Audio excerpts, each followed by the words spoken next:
ఏం లేదన్న, ఇది వర్మ గారు ఒక ప్రోగ్రాంకి వెళ్ళారు. అక్కడ పవన్ కళ్యాణ్ గారి బొమ్మ ఉండి చంద్రబాబు నాయుడు గారి బొమ్మ లేకపోయేపటికి ఆయన కొద్దిగా ఆగ్రహానికి ఫీల్ అయ్యాడు. కానీ ఆయన అన్న మాటలు కూడా కొన్ని రాంగ్ మాటలు, దాన్ని కూడా వెనక్కి తీసుకోవాలని చెప్పేసి జనసేన కార్యకర్తలు కానీ పవన్ కళ్యాణ్ అభిమానులు కానీ కొద్దిగా రియాక్షన్ అయ్యారు. కాబట్టి ఈ విషయం అనేది చంద్రబాబు నాయుడు గారి దగ్గర కాక వెళ్ళింది కాబట్టి కంపల్సరిగా ఆయన రియాక్షన్ అవుతాడు, తగిన చర్యలు తీసుకుంటాడని మేము అనుకుంటాం. సో ఈరోజు పిఠాపురం వర్మ పైన జనసేన కార్యకర్తలు దాడి చేశారు, కొట్టడం కూడా జరిగింది. దీన్ని ఎలా చూడొస్తారు? అది కొడతాం అనుకోవద్దన్న, అదేం కొడతాలేం కాదు.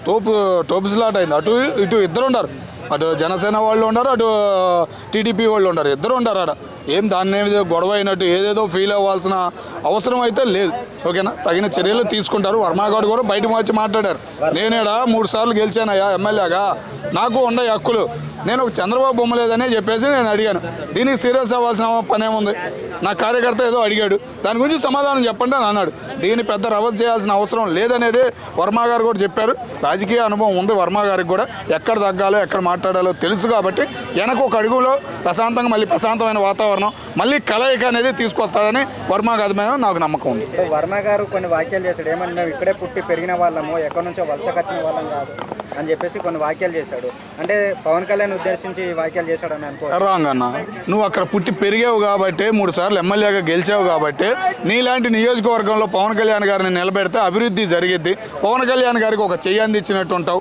పవన్ కళ్యాణ్ గారిని గెలిపించాల్సిన బాధ్యత నీకు ఉంది. ఆనాడు చంద్రబాబు నాయుడు గారు మీకు చెప్పిన మాట, దాని ప్రకారమే గెలిపించావు, ఒక అండగా ఉన్నావు. మళ్ళీ వచ్చేసి ఏదేదో చేద్దాం అనుకునే పరిస్థితులు నీకు లేవు. నీ కార్యకర్తలకు ఏమైనా జరుగుతుందో డైరెక్ట్గా చంద్రబాబు దగ్గరికి వెళ్ళి కూర్చో. ఇలాంటి ప్రోగ్రామ్స్ దగ్గర ఇలాంటి ఆడి దగ్గరికి వెళ్ళామంటే నీకున్న రాజకీయ ఫ్యూచర్, నీకున్న అనుభవం పోయిద్దని చెప్పేసి మా కాబట్టి ముఖ్యంగా ఆ జనసేన చేసుకునే ప్రోగ్రాం చేసుకుని అభివృద్ధి అనేది జరగాలి. అభివృద్ధి కార్యక్రమాలకు మిమ్మల్ని పిలిచేలాగా మీరు చేసుకోవాల్సిన బాధ్యత మీది ఉంది.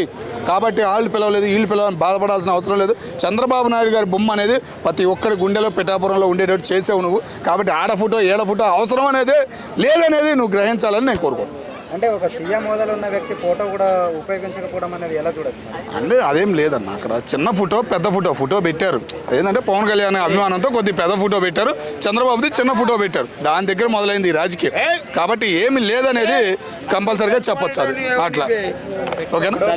వర్మ గారు ఏమంటున్నారంటే జనసేన కార్యకర్తలది దాడులు కానీ వాళ్ళ రౌడీజము పిఠాపురంలో చాలా పెరిగిపోయింది, మా టీడీపీ కార్యకర్తలకి చాలా టార్చర్ పెడుతున్నారని చెప్పేసి అని అంటున్నారు. ఇదంతా పేటీఎం బ్యాచ్ చేసే మాటలు, పేటీఎం బ్యాచ్ అనే మాటలు తప్ప ఆడ అంత రాజకీయం లేదు, అంత లొల్లి లేదు, అంత పెట్టుబడులు వెళ్తలేదు.